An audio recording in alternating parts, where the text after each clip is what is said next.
की किताब उसका 19 अध्याय आ रहा है। लेवी व्यवस्था 19 अध्याय का 1 और 2 वचन हमने पढ़ना है। 145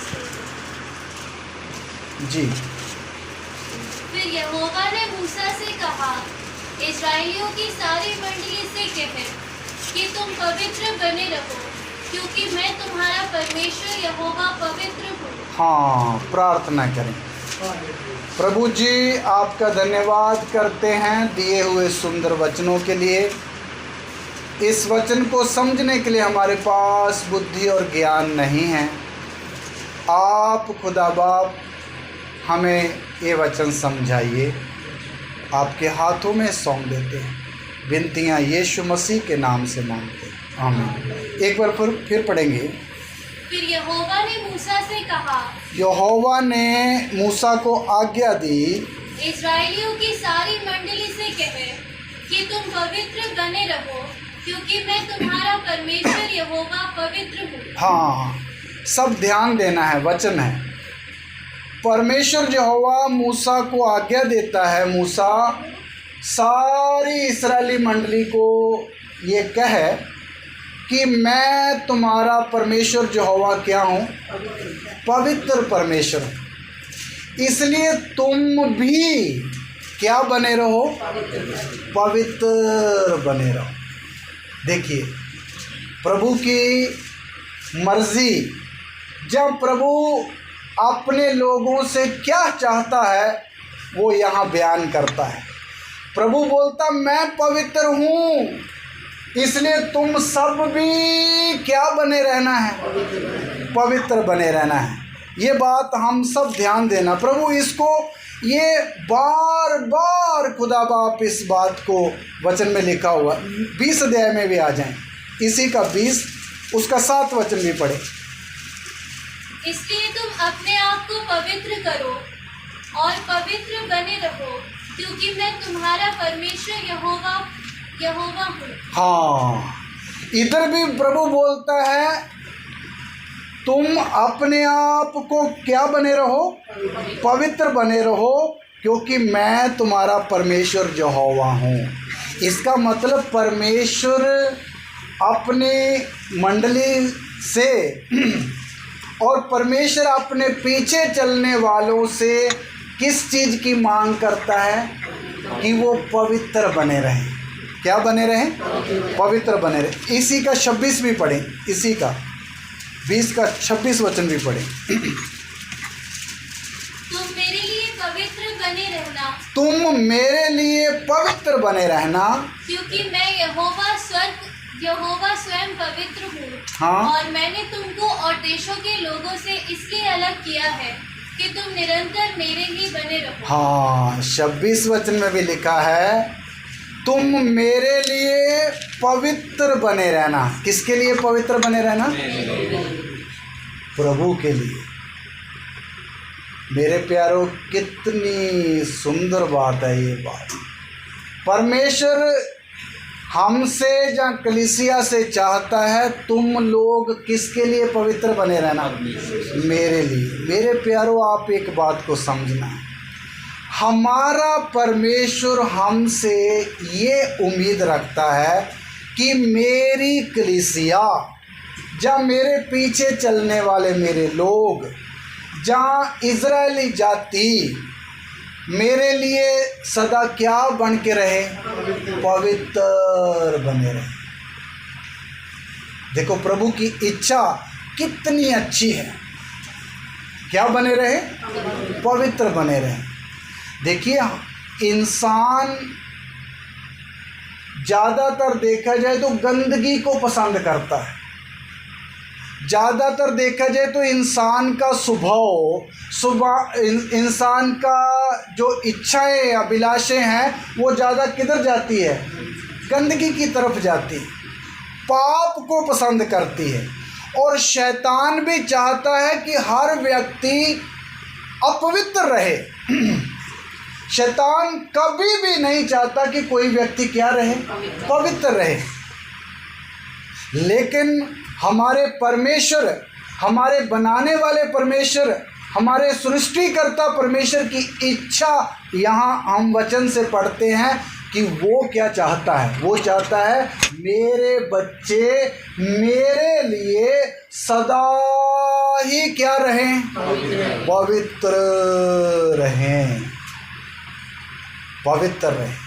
मेरे प्यारों, और प्रभु ये भी बोलता है पहले कि मैं क्या हूँ। आइए प्रभु स्वर्ग में एक और बात उसके लिए बोली। यशायाह नबी की किताब 6 अध्याय का 3 वचन भी पढ़ें। प्रभु के घर में, स्वर्ग में इस बात का स्वर्गदूत खुद ही बयान करते हैं। यशायाह नबी की किताब 6 अध्याय 3 वचन।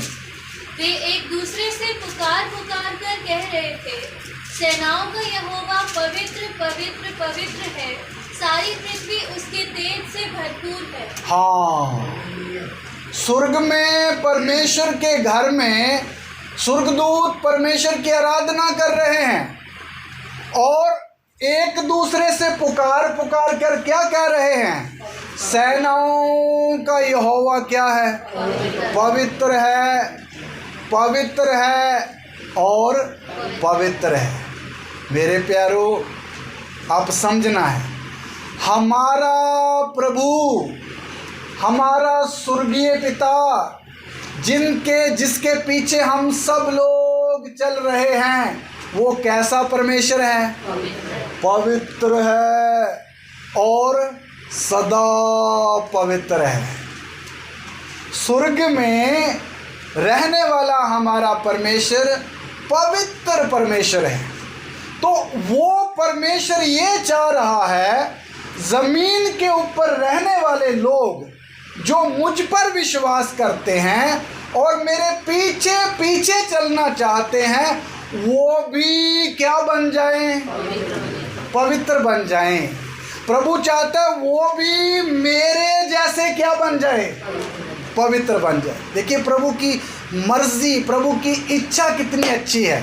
प्रभु चाहता मेरे जैसा, जैसा मैं पवित्र हूँ, तुम भी क्या बनो, पवित्र बनो। तो मेरे प्यारों, आप समझना, प्रभु की मर्जी समझना। हम लोग कई बार अपनी अपनी मर्जी तो सब समझते हैं, अपनी बेटियों की मर्जी भी समझते हैं, अपने ऑफिस की मर्जी भी समझते हैं, लेकिन हमें सबसे ज़्यादा किसकी मर्जी समझने की ज़रूरत है, अपने परमेश्वर की मर्जी समझना सबसे ज़्यादा खास है विश्वासी लोगों के लिए। इसलिए मेरे प्यारों, हमारे प्रभु की मर्जी क्या है हमारे लिए, हम पवित्र बने। हमारे प्रभु की मर्जी क्या है हमारे लिए, हम पवित्र बने, अपने सारे चाल चलन में पवित्र बने, अपनी बातचीत में पवित्र बने, अपने कामों में पवित्र बने, अपनी सोच और विचार में पवित्र बने, अपने देखने और खाने में पवित्र बने। हालेलुया। हमारा परमेश्वर यही हमसे चाहता है कि तुम क्या रहो, पवित्र बने रहो। हालेलुया, पवित्र बने रहो। देखिए मेरे प्यारों, स्वर्ग में परमेश्वर के दूत बोल रहे हैं, प्रभु सेनाओं का यहोवा क्या है, पवित्र है। अभी प्रभु हमें भी चाहता है कि धरती के लोग किधर आ जाएं, स्वर्ग में आ जाएं। देखिए प्रभु की मर्जी है पृथ्वी पे रहने वाले लोग मरने के बाद उद्धार पाने के द्वारा किधर पहुंच जाएं, स्वर्ग में पहुंच जाएं। देखो दुनिया के लोग ये समझते हैं कि इसी दुनिया में पैसा खूब कमाओ, अच्छा घर बनाओ, महंगी से महंगी गाड़ियां रखो और बड़े आरामदायक जीवन जियो। दुनिया के लोगों की सोच क्या है, यही सोच है। चलो जितना दुनिया सोचती उनको उतना अच्छा लगता है, लेकिन आप सोचिए इस पृथ्वी का जीवन हम असली जीवन नहीं है। पहली बात तो ये जीवन है ही कितने दिन का, 60 और 80 साल का लगाओ, और उसमें भी कितनी कितनी समस्याएं हैं एक एक के सामने। अगर देखा जाए, ध्यान से देखा जाए, तो इस पृथ्वी के लोगों को रहने के लिए भी बहुत कम ही समय है जो आराम का मिलता है। ज़्यादा से ज़्यादा सारे जीवन का अगर हिसाब किताब करें तो 10-15 साल ही क्या कोई जी सकता है, जब 20-25 साल क्या जी सकेगा आराम से। बीच में अगर कष्ट भी डालें, उसके समस्या भी डालें, पारिवारिक समस्या, पर्सनल समस्या, बीमारी की समस्या और सामाजिक समस्या, तो मुश्किल से थोड़ा ही समय उसको कैसा मिलता है जो आराम का। बाकी क्या भोगता है व्यक्ति? कष्ट भोगता है, कष्ट भोगता है। इसलिए मेरे प्यारो, इस पृथ्वी का जीवन असली जीवन नहीं है। कभी भी आप लोग ऐसी सोच नहीं रखना इसी पृथ्वी में सब आराम से जीना ही असली जीवन है। पहली बात तो ये जीवन है ही बहुत छोटा, और वो भी कितनी मुश्किलों से घिरा हुआ है। एक इंसान घिरा हुआ है। ये अक्ल मुझे 20 साल की उम्र में आ गई थी, जो मैं अभी बता रहा हूँ आपको। तब मैंने सोचा फिर क्या करना चाहिए।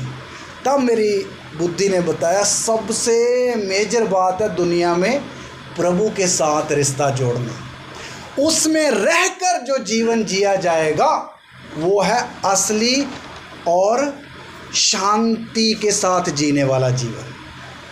हालेलुया।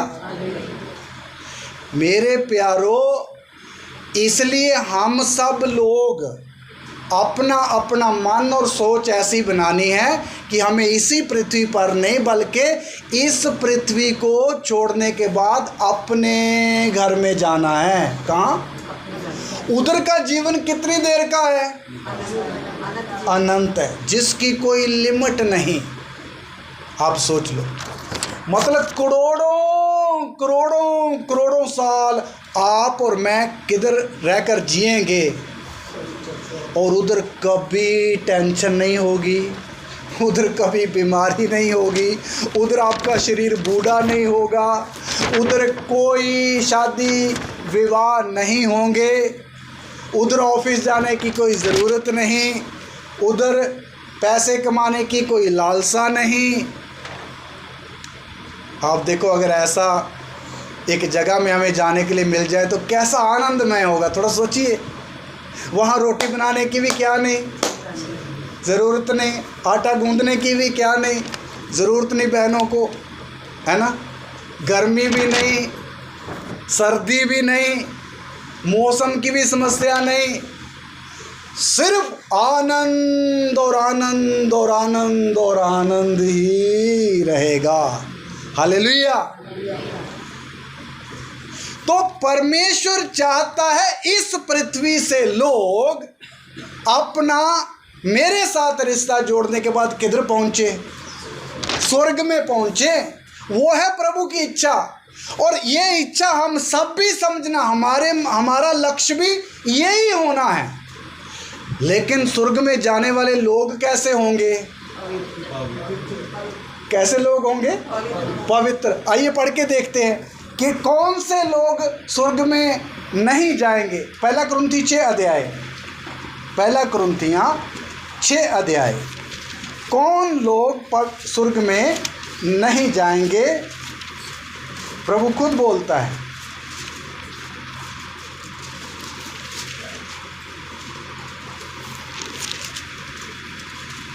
पढ़िए 6 का 11 नहीं, 6 का 9 से 11 तक पढ़ें।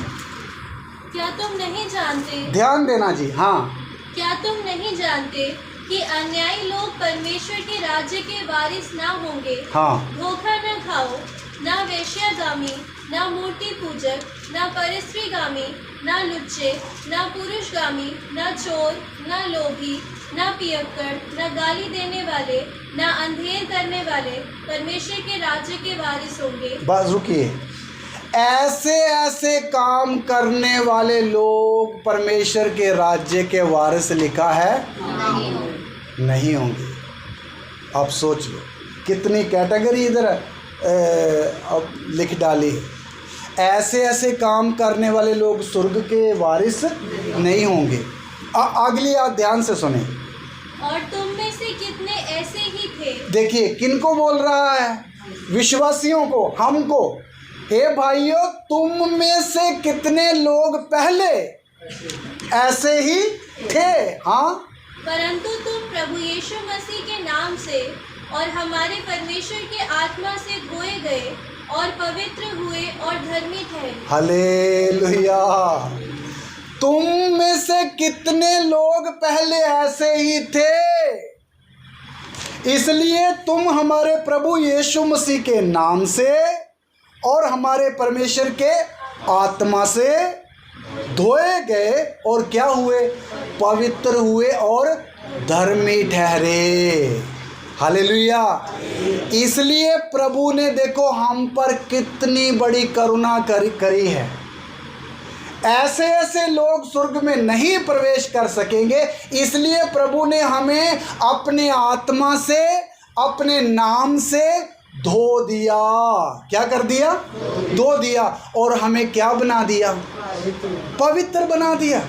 देखिए, प्रभु ने संसार के बीच में से हम लोगों को चुना और चुन करके, हम गंदे, कुचैले, मैले, अधर्मी थे, प्रभु ने उस दशा से हमको उठा करके धोया और क्या बनाया?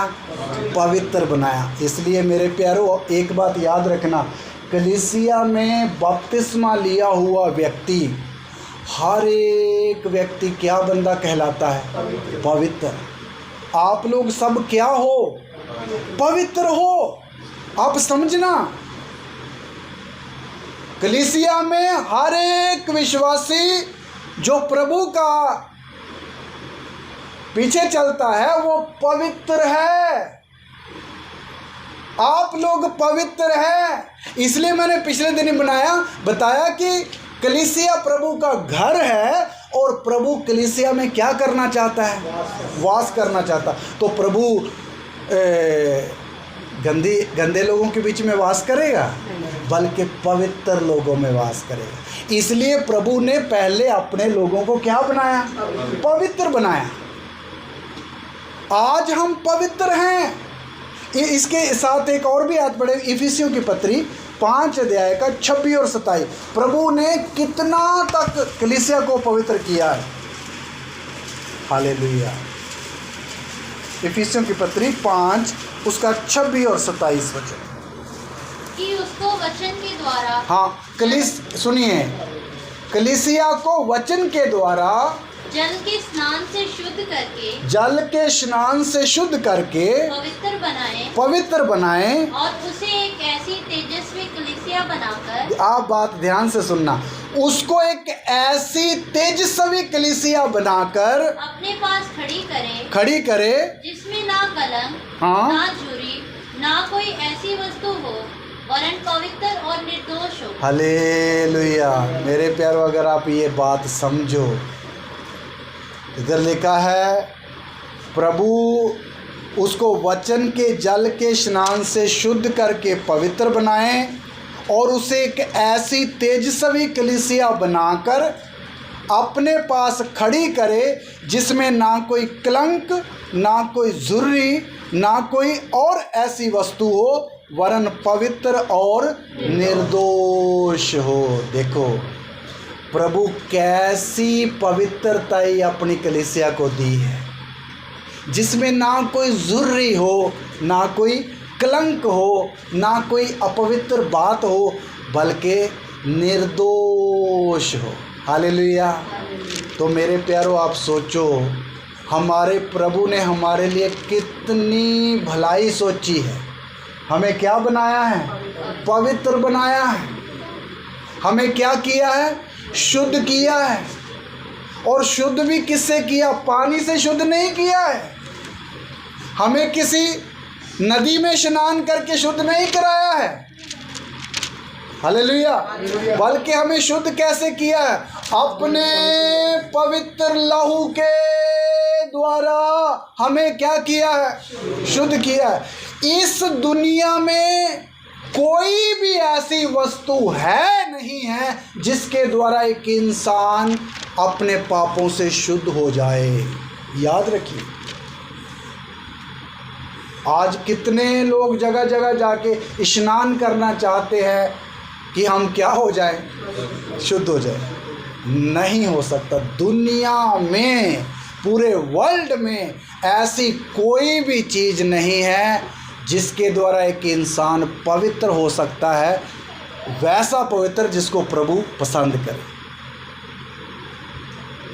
पवित्र करने के लिए प्रभु ने क्या रखा, अपना पवित्र लहू। हालेलुया। तो मेरे प्यारो, आप सोचो, हमें खुदावंद ने कितनी बड़ी आशीष दी है। इन बातों को आप लोग समझना है। हम पवित्र है। कलीसिया क्या है, पवित्र है। इसलिए हमारा नाम भी क्या रखा है, पवित्र। कलीसिया का नाम, बहुत सारे नाम हैं, उसमें से एक नाम आता है पवित्र लोग। इसलिए वचन में लिखा 1 कुरिन्थी 6 में, पढ़ने की जरूरत नहीं, क्या तुम नहीं जानते कि पवित्र लोग जगत का न्याय करेंगे। देखो कलीसिया को क्या कह के बुला रहा है, पवित्र लोग। तो मेरे प्यारो, मेरे अजीज़ों, हम पवित्र हैं, हम शुद्ध लोग हैं। अभी ध्यान देना, अभी ये जो पवित्र प्रभु ने हमें बनाया, जहाँ किया है, और अभी हम पवित्रताई में जीवन बता रहे हैं।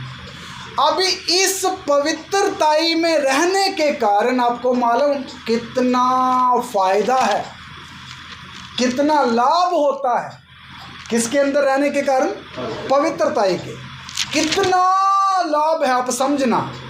पहला लाभ, प्रभु हमारे संग रहता है, संग रहता है। हालेलुया।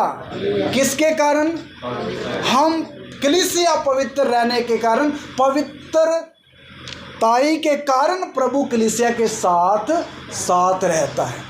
ये प्रभु साथ रहना छोटी सी बात मत समझना। प्रभु मतलब सारी सृष्टि का मालिक अपने विश्वासी के साथ रहता है। अगर विश्वासी बीमारी में है तो भी प्रभु उसके क्या है, साथ है। अगर प्रभु एक विश्वासी समस्याओं से घिरा हुआ है तब भी प्रभु उसके साथ है। इसलिए प्रभु हमारे साथ रहता है।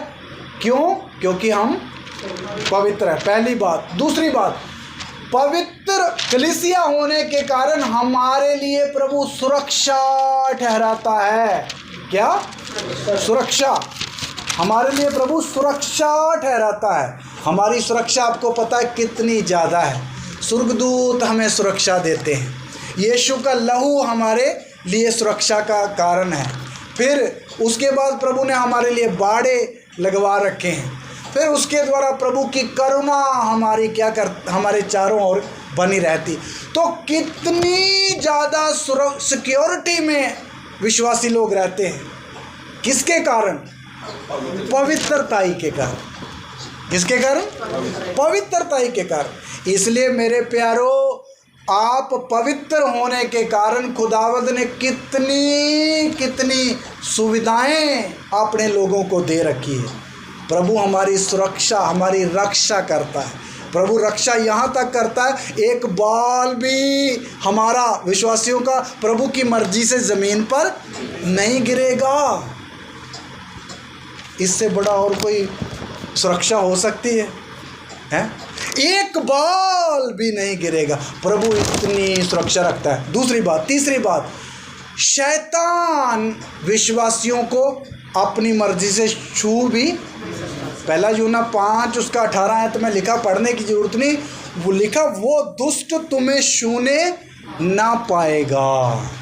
आप याद रखिए, जो विश्वासी पवित्र रहते हैं, हमेशा पवित्र बातें करते हैं, हमेशा पवित्रताई से अपना जीवन बिताते हैं, आप याद रखिए, शैतान उनको कभी भी अपनी मर्जी से छू नहीं सकता। हालेलुया। नहीं छू सकता है। क्यों नहीं छू सकता? उसके कारण है कुछ। पहली बात तो शैतान तो अंधेरा है और आप क्या हो? ज्योति हो। तो अंधेरा कभी ज्योति के पास आता है? भाई वो अपनी उंगल भी करेगा तो जल जाएगी,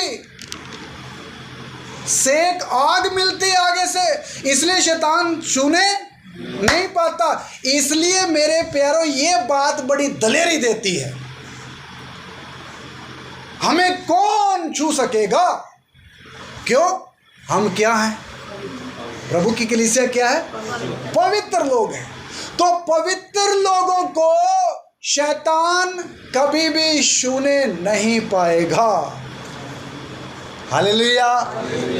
इसलिए ये सब किसके कारण होता है? पवित्रता के कारण। तो इसलिए मेरे प्यारों, प्रभु ने हमें पवित्र किया और पवित्र करके प्रभु ने हमें पृथ्वी पर रखा है कि अभी आप पवित्रताई में जीवन भर क्या करते रहो? चलते रहो। हालेलुया, चलते रहो। अभी देखिए, अभी जो पवित्रताई प्रभु ने हमें दी है, जो पवित्रताई आज कलीसिया में है, आप एक एक को दी है, इसकी रक्षा करनी किसका काम है? अभी हाँ जी, आपको मालूम आपकी पवित्रताई कितनी कीमती है ना? तो इस पवित्रताई में बने रहेंगे तो कितने लाभ भी है ना? तो इसलिए अभी पवित्रताई की रक्षा करनी किसका काम है? मेरी पवित्रताई की रक्षा करनी मेरा काम है। आप एक एक की पवित्रताई की रक्षा करनी आपका काम है।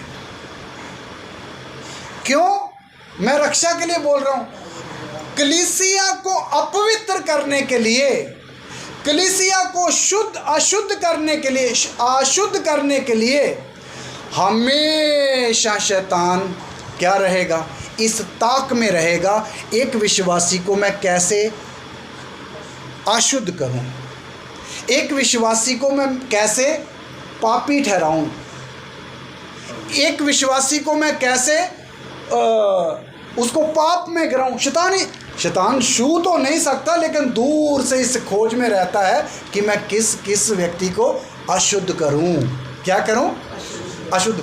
इसलिए मेरे प्यारों, शैतान भी हमारी ताक में रहता है। और उत्पत्ति 4 में लिखा, पाप भी कहाँ खड़ा रहता है? द्वार पर खड़ा रहता है। कब मौका मिले मैं अंदर प्रवेश करूं। पाप अलग इंतजार में है और पाप का बाप शैतान पीछे से और इंतजार में है।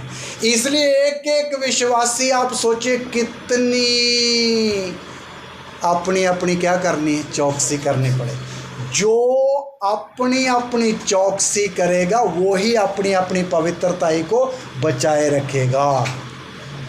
हालेलुया। अगर हमने चौकसी नहीं करी तो शैतान किसी ना किसी तरह हमें क्या बनाएगा? अपवित्र बनाएगा। पहले अपवित्र करता है, फिर उसके ऊपर हमला करता है, फिर उसको निराश करता है, फिर अगले कितने कितने स्टेप होते हैं आप सोच लो। इसलिए हमेशा एक विश्वासी सोचना, मुझे अपनी पवित्रताई की क्या करनी है? रक्षा करनी, रक्षा करनी। मैं पवित्रताई को कभी खोऊंगा नहीं। आपको मालूम, दानियल नबी, दानियल और उसके 3 मित्र, 4 लोग बाबुल के देश में चले गए। तो वहाँ वो तो इस्राएली थे, इस्राएली सब तरह के खाने खाने के लिए योग्य नहीं होते। वो उनको नियम दिया कौन सा खाना खाना है, कौन सा भोजन नहीं खाना। तो उधर राजा ने उनको सिलेक्ट कर लिया, चलो जी ये नौजवान अच्छे हैं, इनको ट्रेनिंग दी जाए 3 साल। तो राजा ने अपने सिपाही को आज्ञा दे दी, इनको वो खाना खिलाओ जो हम खाते हैं। राजा का खाना दो और शराब भी पीने के लिए दो, ताकि इनके शरीर क्या हो जाए? तंदुरुस्त, हट्टे कट्टे हो जाए और अच्छे भले। उधर दानियल 1 अध्याय पढ़ो। दानियल एक पवित्र रहने वाला दास था।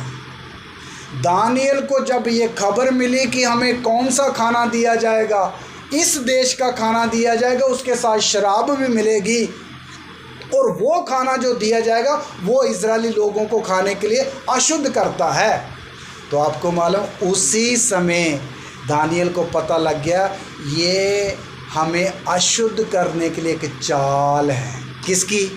शैतान की, कि हम ये भोजन खाकर क्या हो जाएं? अशुद्ध हो जाए। इसलिए उधर लिखा हुआ दानियल 1:10 में पढ़ के देख लेना। दानियल ने अपने मन में ठान लिया, मैं राजा का भोजन खाकर अपने आप को अपवित्र नहीं करूँगा। हालेलुया। इसका मतलब दानियल ने अपनी पवित्रता की क्या करी? चौकसी करी, चौकसी करी। इसलिए उस समय तो दानियल ने करी, उसका प्रतिफल जो हुआ बाद में आप पढ़ के देख लेना। कितना ऊंचा प्रभु ने उसको उठा दिया पवित्रता की रक्षा करने के कारण। वो दानियल बाद में ऐसा बन गया, राजाओं को मत सिखा रहा है, समझ सिखा रहा है। राजा ऐसे नहीं ऐसे चल, राजा ऐसे नहीं ऐसे चल। एक साधारण बंदा, एक आम कैदी दानियल बंदा अपनी पवित्रता की रक्षा करने के कारण बाद में खुदावंद ने उसको इतना अच्छा समझा कि राजाओं को भी मत समझ देने वाला बंदा उसको बना दिया। इसलिए मेरे प्यारों, मैं आपसे विनती करता हूँ, हर एक विश्वासी जितना वचन सीखता है, जितनी संगति आप लेते हो, जितनी बातें आज तक आपको पता हुई है, आपको इतना तो पता चल गया हम कितने कीमती हैं और हमें अपनी अपनी पवित्रता को क्या करके रखना है? बरकरार रखना है। हम भी दानियल की तरह बने। हमें पता लग रहा है इधर इधर जाने से मेरी पवित्रता ही कम हो जाएगी, उधर मत जाइए। आपको पता चल रहा है इधर इधर बैठने से मेरी पवित्रता में थोड़ा असर हो जाएगा, कम हो जाएगी, उस संगति में ना जाइए। किसके कारण? अभी हमने पढ़ा, प्रभु ने बोला मेरे लिए सदा क्या बने रहो? पवित्र बने रहो, मेरे लिए। इसलिए याद रखना, हमें चौकसी करनी है। क्या करनी है जी? चौकसी करनी। इधर देखिए, दानियल ने अपनी खाने की इच्छाओं को रोक लिया। किसको रोक लिया? खाने की इच्छा। देखो, दानियल के अंदर भी तो स्वाद की जीव उनके अंदर भी थी, लेकिन स्वादला भोजन उसने खाना मना कर दिया। किसके कारण? इसका मतलब उसने भोजन से बढ़कर किसको अहमियत दी? पवित्रता को। अपनी इच्छा को रोक लिया। उधर लिखा, दानियल ने बोला हमें सिर्फ साग और साग पत्ती दे दो, मतलब आम सब्जी जो है वो दे दो।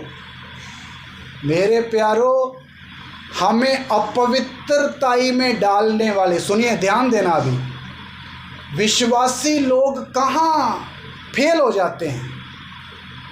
अपनी इच्छाओं को नहीं रोक पाते। किसको? इफिसियों की पत्री में आ जाए। इफिसियों की पत्री खोली हुई है, 2-3 वचन पढ़िए।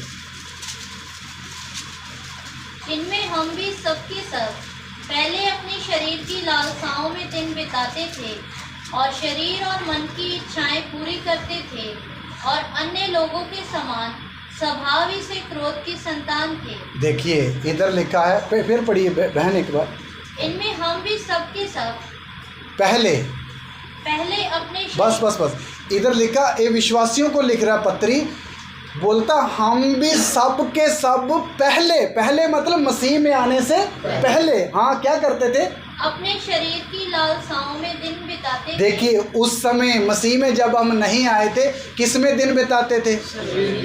शरीर की लालसा। शरीर की लालसा समझते ना? खाने की लालसाओं में, पहनने की लालसाओं में, अपने आप को सुंदर बनाने की लालसाओं में दिन बिताते थे। हाँ, और शरीर और मन की इच्छाएं पूरी करते थे। शरीर और मन की इच्छाएं पूरी करते थे पहले। हाँ, और अन्य लोगों के समान स्वभाव ही से क्रोध की संतान थे। ये पहले की बात बोल रहा है, मसीह में आने से पहले। लेकिन एक बात बोलूं, आज विश्वासी लोग मसीह में आने के बाद भी ये इच्छाएं क्या करते हैं? पूरी करते हैं। आप समझना, विश्वासी लोगों की पवित्रता ही कैसे कम हो जाती है, विश्वासी लोगों की पवित्रता ही क्यों खुस जाती है, विश्वासी लोगों की पवित्रता ही क्यों चली जाती है? किसके कारण? इच्छाओं में जाने के कारण। बहन अगर थोड़ा परेशान, थोड़ा बाहर घुमा दीजिए। अच्छा, तो फिर आप पीछे बैठ सकते हैं, है ना। तो सुनिए, इच्छाओं के कारण। इसलिए मेरे प्यारों याद रखिए, हमारे शरीर में और हमारे मन के अंदर बहुत सारी क्या रहती है? इच्छाएं रहती हैं। अगर ये इच्छाओं के बारे में हमें स्टडी होना चाहिए। ध्यान दीजिए सब मेरी तरफ, ये इच्छाओं के बारे में हमें स्टडी, ज्ञान होना चाहिए। मेरे प्यारों, ये इच्छाएं अगर कोई विश्वासी कंट्रोल नहीं करेगा तो पवित्रता ही खोएगा। पवित्रता ही कैसे खुसती है? इन इच्छाओं के कारण, इन लालसाओं के कारण, इन अभिलाषाओं के कारण पवित्रता ही जाती है। शमसून की पवित्रता ही क्यों चली गई? बोलिए। एक लड़की दलीला की गोद में सिर रख लिया, बस इच्छा आ गई उसको और लड़की की, बस पवित्रता ही गई। बाद में वो दुनिया से ही गया बंदा। इतना दुखदाई हुआ। किसके कारण? इच्छा। इसलिए हम एक एक व्यक्ति अपनी आंखों की इच्छाओं को पूरा नहीं करना है। देखिए, आंख देख रही है, वो दूसरा व्यक्ति ने कैसा कपड़ा पहना, मुझे भी वैसा ही पहनना है। तो क्या है ये? अगर ये इच्छा के ऊपर आपने कंट्रोल किया तो आप बचोगे, अगर नहीं किया तो हम फंसेंगे। क्या करेंगे जी? फंसेंगे। इसलिए कई लोगों को आंखों से खाना देख लिया किसी रेस्टोरेंट के आगे से, वो इतने पकवान। आजकल तो बाहर बड़ी बड़ी सुंदर पिक्चर लगाई होती है खाने की, पिज़्ज़ा है, ये टिक्की, आलू टिक्की है, ये पानी पूरी है, और क्या क्या, मुझे तो इतने नाम भी याद नहीं है ना। तो देखते ही वो सिनरी क्यों लगाई बाहर? ताकि ये देख के बंदा इधर को जाने वाला, रोड पार करने वाला, इधर को घुसे अंदर। ऐसी हाल में कितने लोग आज ऐसे ही चल रहे हैं। लेकिन विश्वासी लोगों, आपको हमारी जीभ के ऊपर भी क्या होना है? कंट्रोल होना। इसके ऊपर भी कंट्रोल होना है। मुझे हर देखने वाली चीज़ खाना नहीं है। कई लोग ऐसे खाने के बिना रह नहीं पाते, ऐसे हो जाता है। देख लिया कोई चीज़ को, वो मुंह में आनी ही चाहिए। नहीं, ऐसा नहीं होना चाहिए। हमें क्या करना? अपनी जीभ के वो पानी बहने वाली लार के ऊपर भी क्या होना? हमें कंट्रोल रखना। इच्छाएं, यही इच्छाएं हैं जो एक इंसान को क्या करती है? अशुद्ध करती है। अभी आप किसी शादी में चले गए, उधर देखा, पहले तो शादी में जाने से पहले ही हम विचार बना लेते, वो उधर सब लोग इतना सजे धजे होंगे, हम भी किसी से कम नहीं दिखना है। नहीं आएगी ऐसी लालसा, उधर आएगा, सब लोग उधर नोट उड़ा रहे हैं ऐसे करके, हम भी ऐसा थोड़ा सा जलवा दिखाएंगे, इच्छा आ जाएगी है। सब लोग ठुमक ठुमक कर रहे, हम भी थोड़ा हाथ पैर हिलाएंगे, इच्छा आ जाएगी। और वो जो उधर डीजे वीजे लगा होता हो तो उसमें तो ऐसी ट्यून होती है, आपका पैर अपने आप क्या कर जाएगा? उठना शुरू हो जाएगा, है ना। लेकिन मेरे प्यारो, ये अगर आपने कंट्रोल नहीं किया तो आपकी पवित्रता ही क्या करेगी? कम हो जाएगी, छिन भी जाएगी। आप बाद में देखो, ऐसा अगर सब कुछ पूरा कर लिया ऐसे सब कुछ, बाद में आकर घर में देखो आपको प्रार्थना के लिए मन नहीं रहेगा, आपको वचन पढ़ने के लिए मन लगेगा क्यों? क्योंकि पवित्रता ही तो आपने किधर खो दी? उधर ही खो दी। अभी तो बस टीवी देखने के लिए ही मन करता रहता है, अभी तो बातें ही करने के लिए मन करता, अभी फ़ोन में लगे रहने के लिए मन करता। मेरे प्यारो, ये क्यों होता है? आप अपनी पवित्रता ही क्या कर देते हो? खो देते हो। जबकि पवित्रता इतनी सस्ती चीज़ नहीं है, क्योंकि पवित्रता के कारण प्रभु आपके संग चलता है। जब पवित्रता ही चलेगी तो फिर प्रभु साथ चलेगा?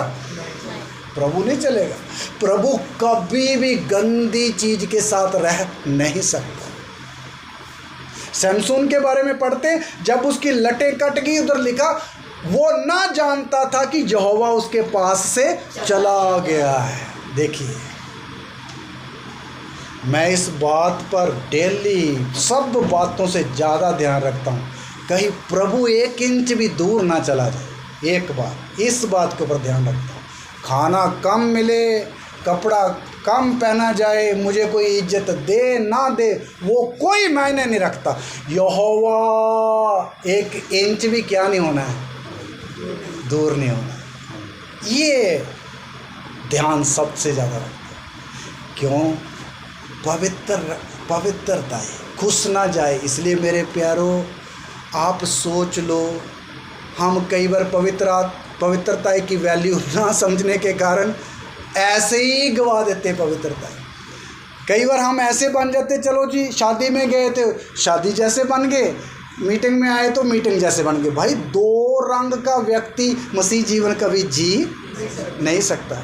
वचन में भी लिखा, एक नौकर 2 मालिकों की सेवा नहीं कर सकता।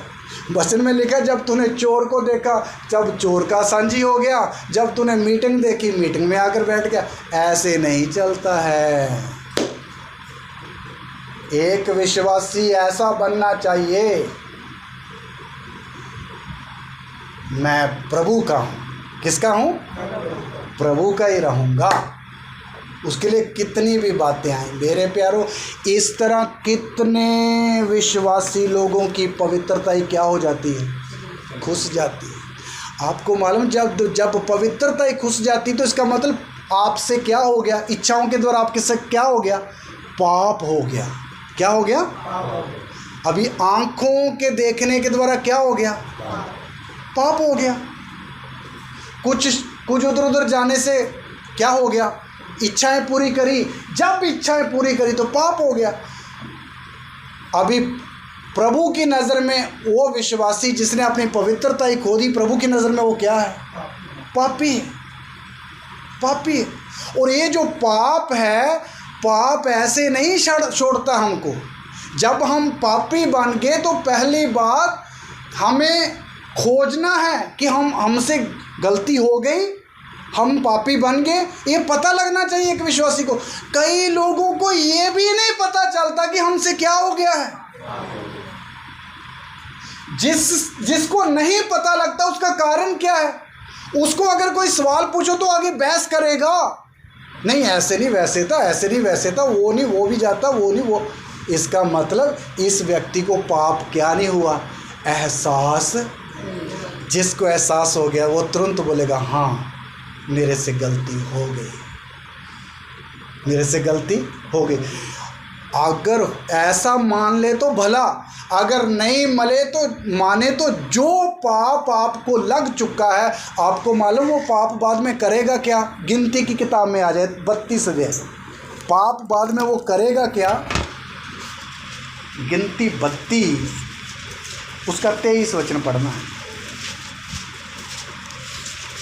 और यदि तुम ऐसा ना करो तो यहोवा के विरुद्ध पापी ठहरोगे और जान रखो कि तुमको तुम्हारा पाप लगेगा। बस एक बार फिर पढ़ना, ये आयत सब लोग समझना है। ये पहले निकाल लीजिए, पेज नंबर 207 है,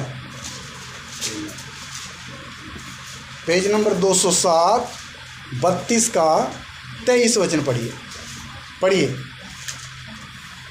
सिस्टर जी पहली किताब लेवी व्यवस्था गिनती की किताब, हाँ जी निकालिए, पढ़िए।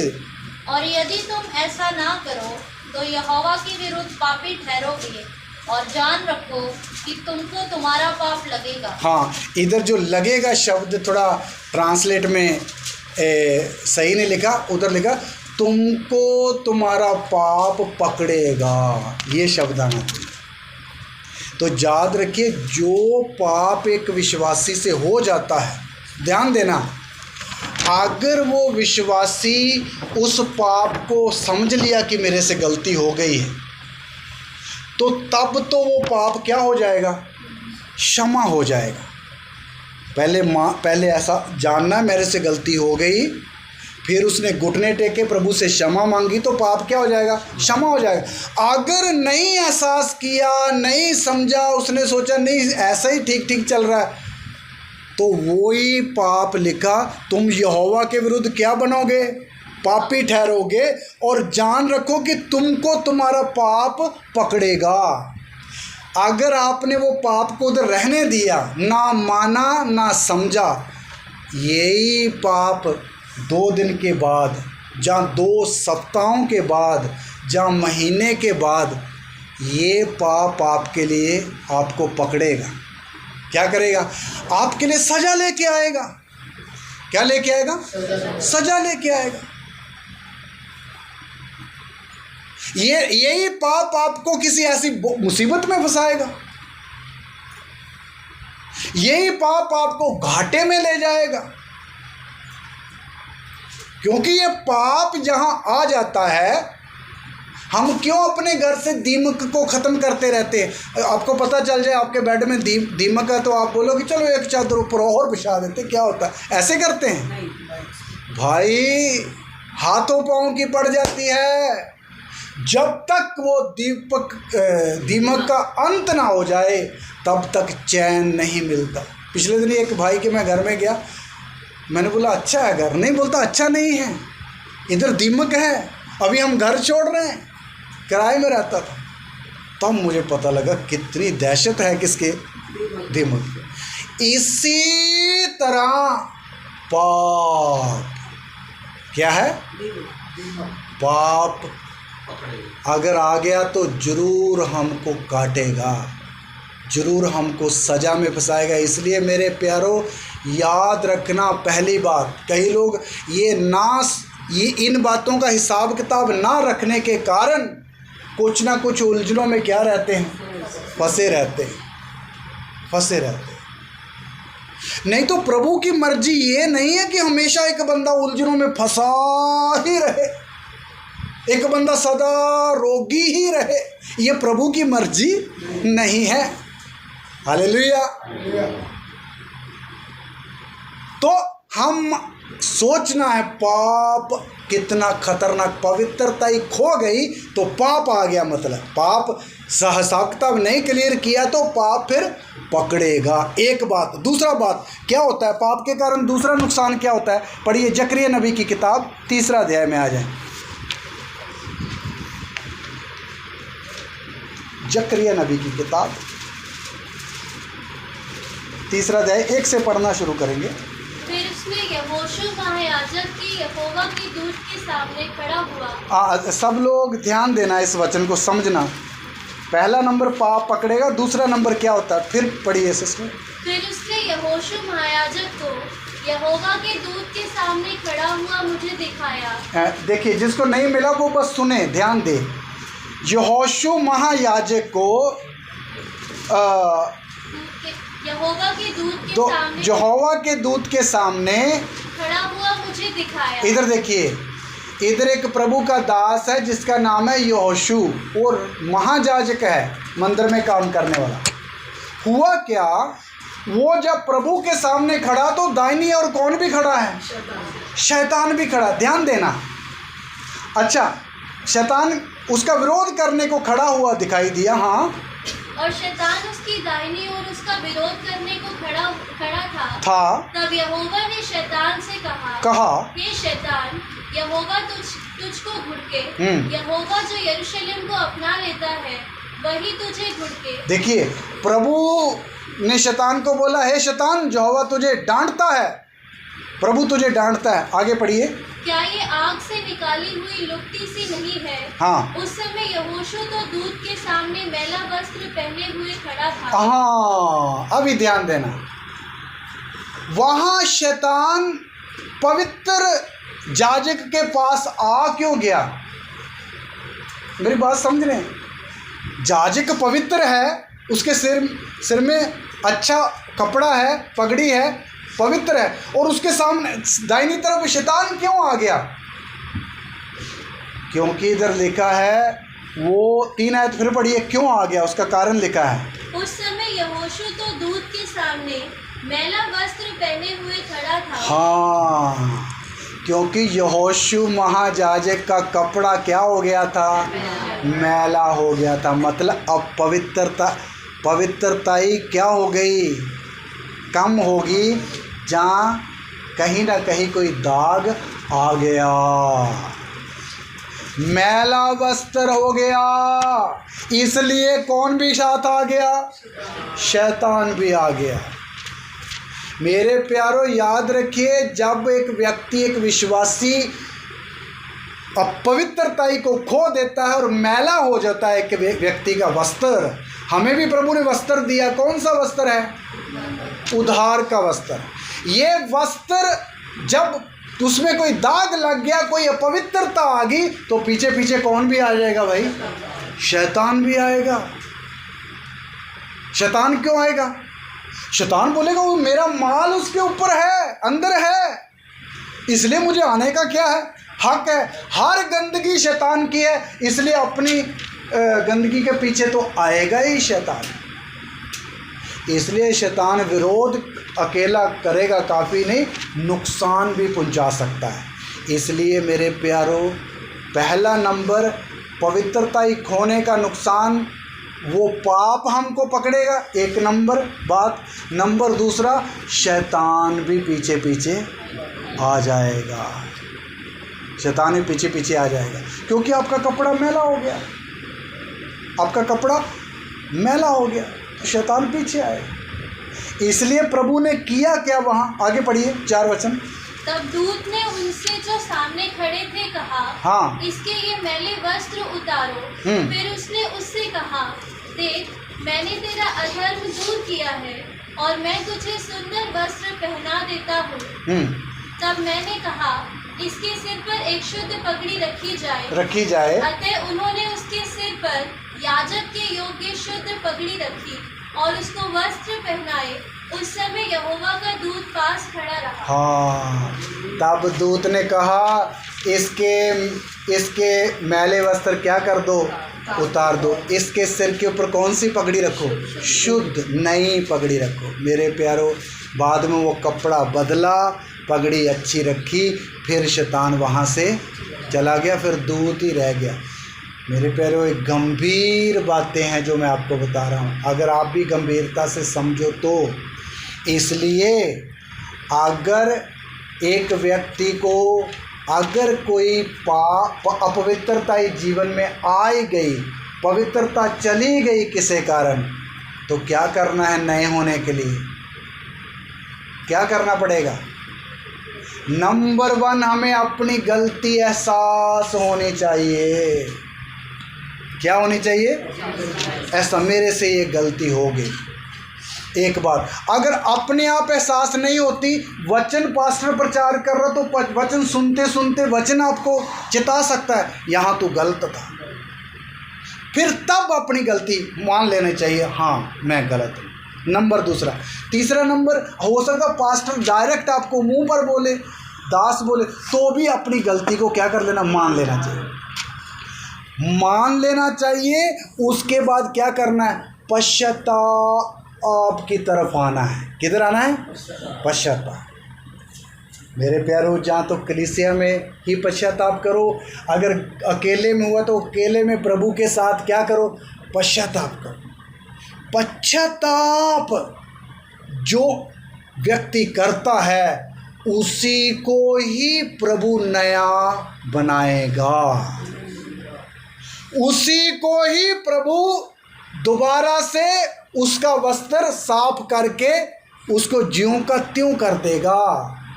मेरे प्यारो, जिस प्रभु ने पहले पवित्रताई दी थी, अगर कोई पवित्रताई में गड़बड़ आ गई तो दोबारा शुद्ध होने के लिए भी कहाँ जाना पड़ेगा?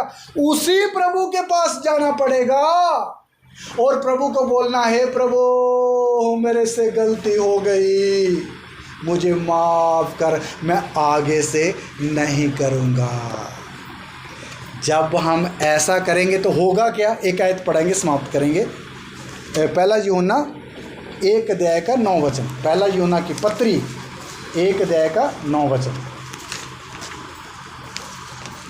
तब प्रभु, जब हम अपनी गलती मान लेंगे और उसको छोड़ भी देंगे, तब प्रभु क्या करेगा? 1 का 9 वचन पढ़े।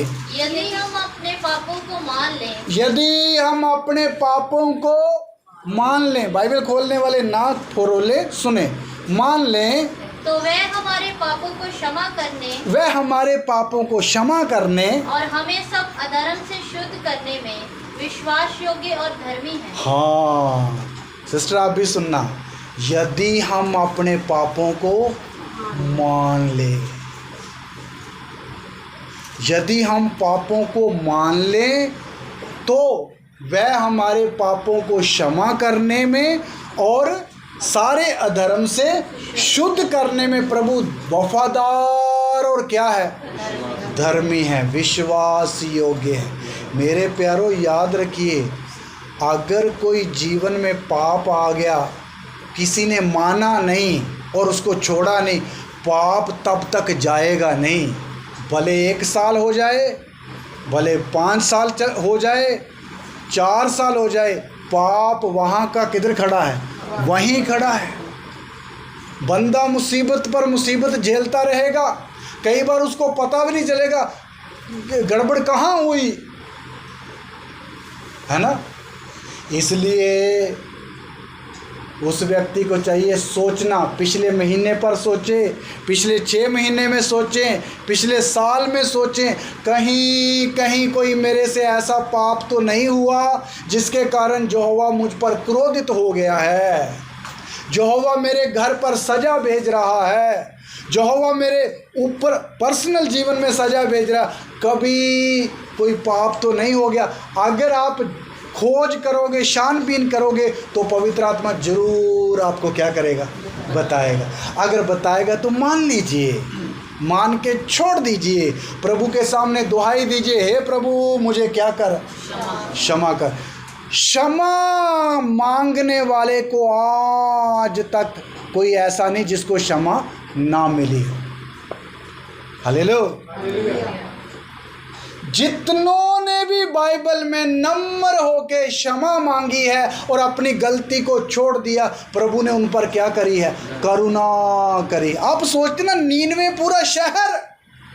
पूरा शहर बर्बाद होने वाला था। एक नबी ने प्रचार किया, उन्होंने उसी समय उपवास रखा, सिर में मिट्टी डाली और राख में बैठ गए, फिर कोई नुकसान हुआ? प्रभु ने सारे शहर को ही क्या कर दिया? क्षमा कर दिया। इजरायली जाति को ने बछड़ा बना लिया, प्रभु के सामने पाप किया। मूसा ने बोला तुमने पाप किया है, बाद में उन्होंने पछताए। मूसा ने प्रभु के सामने जाकर दुहाई दी, प्रभु इनको क्षमा कर दे। दास की प्रार्थना करने के द्वारा भी इजरायली लोगों को प्रभु ने छोड़ दिया, नहीं तो प्रभु ने बोला था मैं इनका क्या कर दूंगा? सफाया कर दूंगा, पूरा नाश कर दूंगा। प्रभु मजाक में नहीं बोलता है। क्षमा में इतनी ताकत है। इसलिए मेरे प्यारो, हमेशा छोटी छोटी बातों में भी हमेशा क्या करते रहना? क्षमा मांगते रहना। छोटे छोटे किसी से गलती हुई, भाई मेरे से ऐसा हो गया, मुझे क्षमा कीजिए। देखो ये मैंने जो बात बताई, परिवार उनके घर में गए, क्षमा मांगी, बहुत अच्छी बात है, ऐसा होना चाहिए। फिर देखो प्रभु आपके साथ चलता नहीं चलता।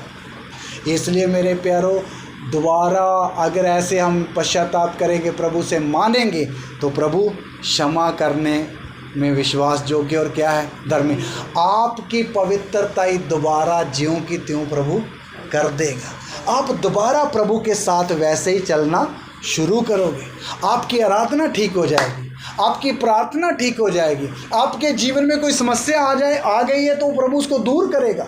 आपके घर में कोई समस्या आ गई है तो उस क्षमा के द्वारा प्रभु उसको क्या करेगा, दूर करेगा। और अगर आगे आने वाली है तो उससे भी प्रभु क्या करेगा, भाई बचा लेगा। इसलिए हमें क्या करना, हमेशा क्षमा मांगना है। दोबारा कैसे बनना है, पवित्र बनना है। कैसे बनना है, पवित्र बनना। क्योंकि प्रभु ने बोला जैसे मैं पवित्र हूँ तुम भी पवित्र बने रहो। आइए अपनी आंखों को बंद करें, सिरों को झुकाएं और इन सुंदर वचनों के लिए अपने पिता परमेश्वर का धन्यवाद करें। हालेलुया। प्रभु राजा का धन्यवाद करें, उस महान परमेश्वर का शुक्र करें जिसने आज हमें अपने वचन के द्वारा हमसे बातें करी। Hallelujah, hallelujah, hallelujah. प्रभु महान, कितना भला प्रभु है। प्रभु कितना अच्छा है जो ये चाहता है कि मेरे बच्चे हालेलुया पवित्र बने रहें। प्रभु हमसे पवित्रता की मांग करता है। हालेलुया। अगर हमारे जीवन में किसी कारण से पवित्रता चले गई है तो घबराए ना, प्रभु के पास आ जाएं और प्रभु से मांगे, प्रभु मुझे क्षमा कर दे, मेरे अनजाने में जाने में मेरे से भूल हो गई। प्रभु से क्षमा मांगे।